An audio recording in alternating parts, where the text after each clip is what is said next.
Esta canción tiene un patrón.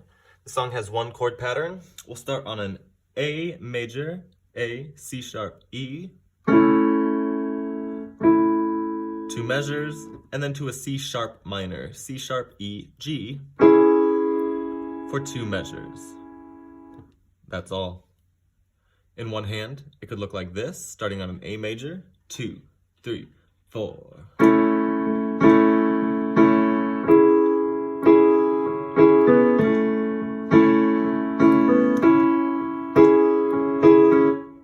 Use that B as a passing tone.